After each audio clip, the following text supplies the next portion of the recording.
I can't put it in drive. I can't put it in drive yet. I gotta find it. Oh my goodness, oh my goodness, oh my goodness. Okay. No. That's not it. That's not it at all. Go back. Oh my goodness. Okay, try again. He's leaving. He's gone.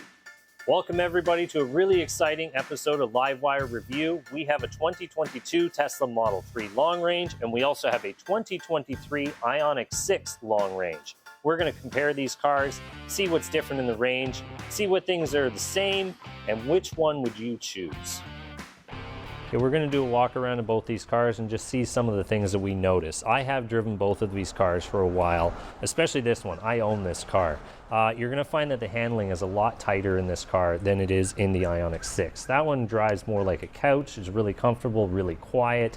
It soaks up the bumps in the road so much nicer. The Model 3 is very European in how it handles. When you go over a bump, you're going to feel a crash. But when you get really hard into the corners, this one will handle it better than the Ioniq 6 will. But moving on from that, we did notice that this car is a little bit lower. If you get a good shot here, you'll actually see that the side sill of the car is much higher in the Ioniq 6 than it is in the Model 3. So you're going to find yourself sitting a lot lower in this car than you would in the Ioniq 6. Now, that does, on a bad day, that does hurt getting in the car, I'll be honest, when you're stepping low into a car. That's why most people pick SUVs nowadays. So we're going to move around and go to the front. I have to open that up from the inside of the car here. And you're going to see on this car we do have a proper frunk. It can't fit everything in the world, but it does have a lot of space for your charging cables and everything else, and quite a few groceries I've found.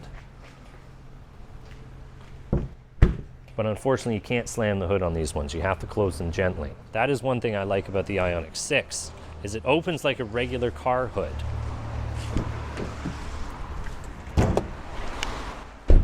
But it's also going to have the same latch, so you have to open just like a regular car hood.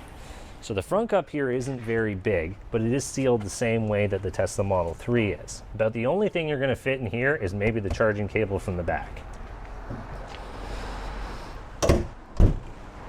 Okay, you're going to find on the Model 3 they use a couple of clever tricks that they don't use in normal cars. It's a very software driven car. To get into this one, you push on the back of the handle, and this is nothing but a glorified button. But you notice the car door did open for me.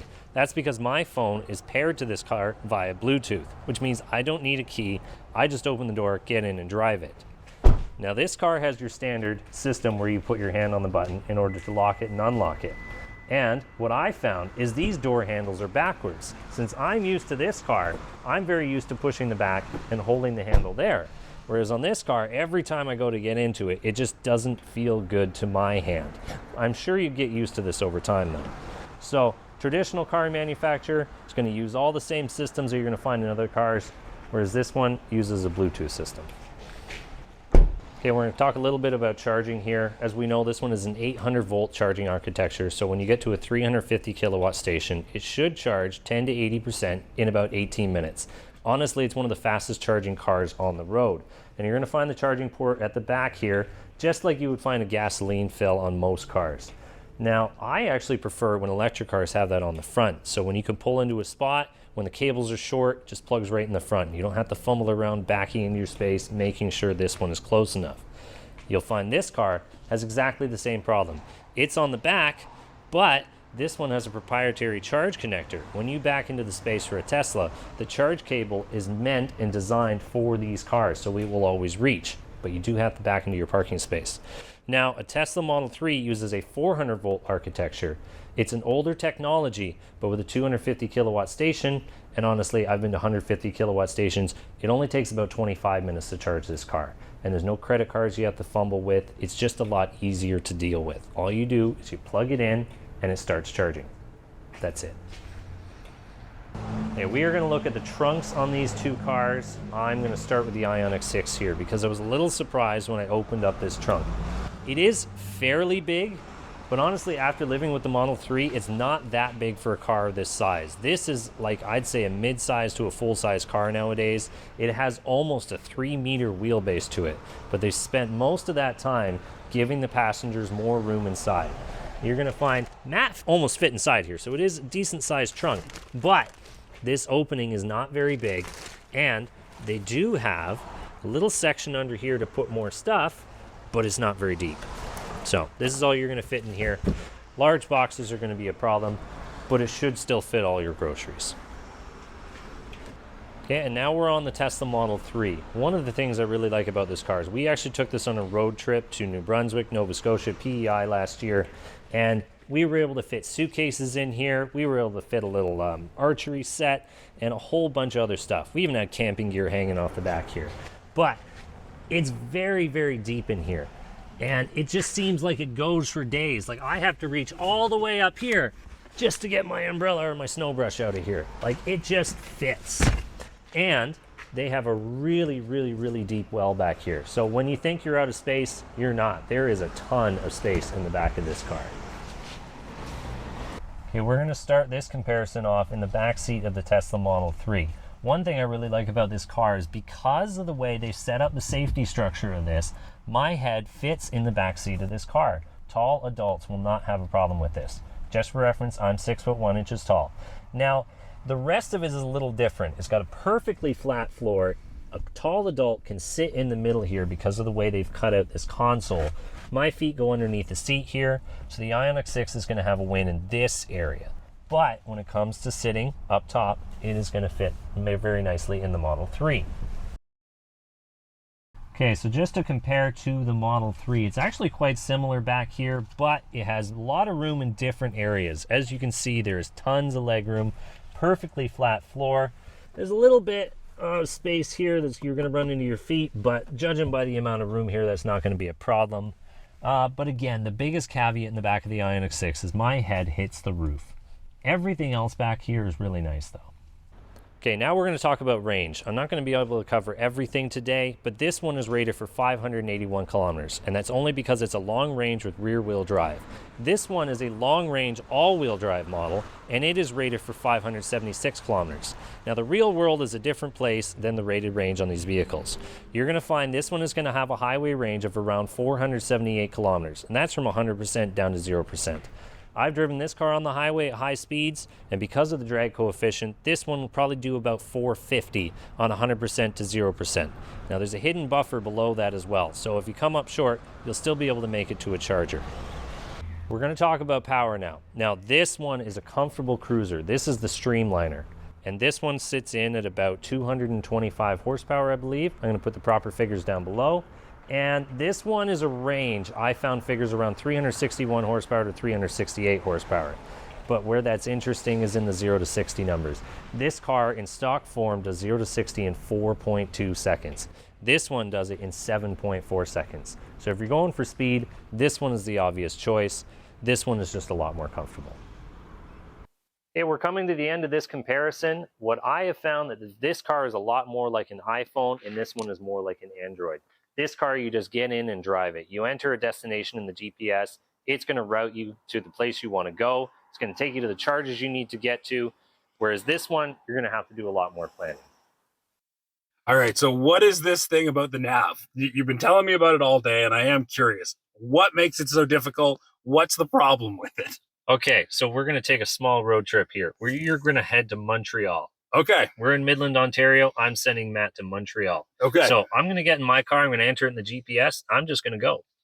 Oh, okay. I'd like to see how you fare. Let's enter this in the GPS and see what it does for you. Let's go search. Let's go. We'll just pick Montreal. I mean, it seems pretty straightforward so far. Oh, no, it's giving me the Bank of Montreal. All right. No, that's Rouyn-Noranda. I don't want to go there. I know that place. Oh, my goodness. Okay, this is actually a little aggravating. I would just like to go to Montreal. Let's pick a street that I know there. Okay. I'm starting to see it here. Let's do Rue Saint-Catherine. And it's funny, you're parked. You're not even driving yet. No, I mean, I can't, because as soon as I start driving, it's going to stop me. Okay, there. I've got a spot. I don't think that's not the right one. Jesus. Okay. All right. This is getting me now. Let me try again.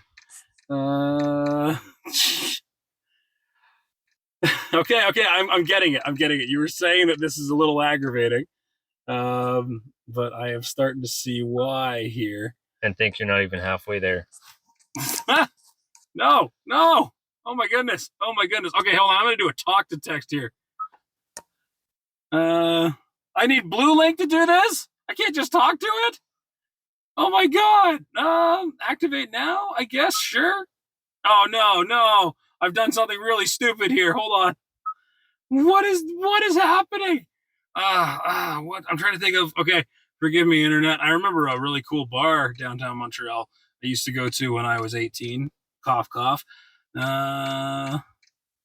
No, that's not the one. Come on, we gotta get there.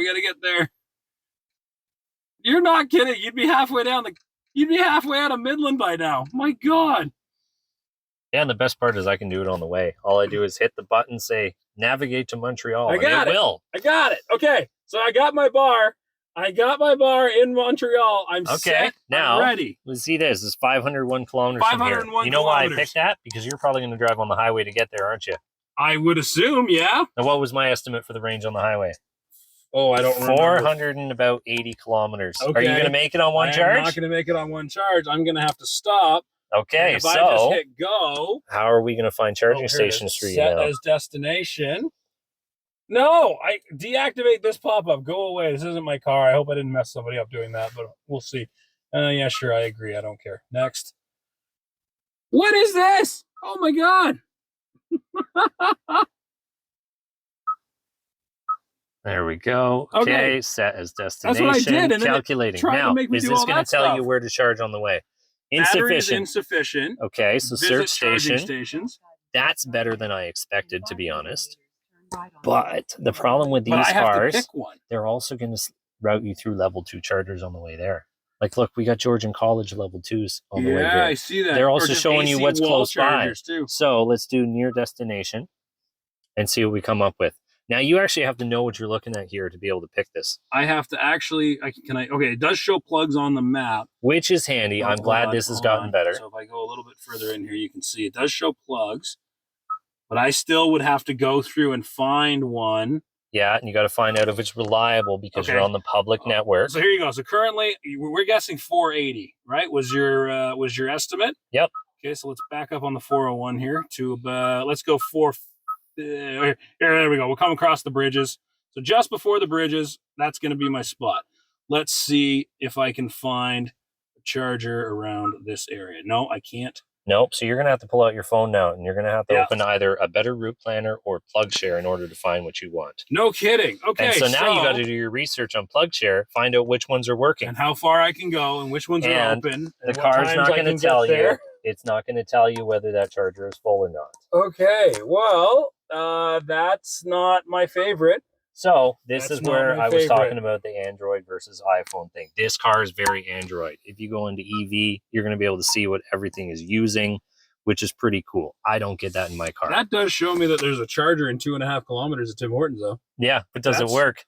We do know for a fact that one is pretty much never, ever worked. That's correct. But it is nice that it shows it there. Mm-hmm. All right, so we're going to have a little contest here. Pick a destination at random, and then we'll see who can get set up quicker. Okay. It has to be far enough that you need charging so that we can set this up. I'm in the Ioniq 6. I don't have a lot of hope for me, but let's see. Okay, all right, I'm going to go with Windsor, Ontario. Windsor, Ontario? Windsor, Ontario. Okay, ready? 3, 2, 1, go. Okay, I got my map. I can't put it in drive. I can't put it in drive yet. I gotta find. Oh my goodness! Oh my goodness! Oh my goodness! Okay. Navigate to Windsor, Ontario. No. That's not it. That's not it at all. Let's go back. Oh my goodness. Okay, try again. He's leaving. He's gone. Oh my God. All right. He's already set up and he's on his way. Okay. I got Windsor. Okay. Windsor's in.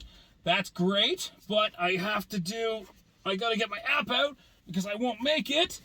Okay, so PlugShare. This is okay. Hyundai, you need to fix this. Hyundai, we need more integration here. Okay, PlugShare. No.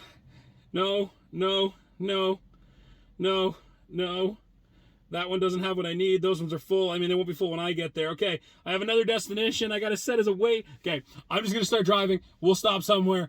The point is, this needs to get better. Okay, guys, let's get going.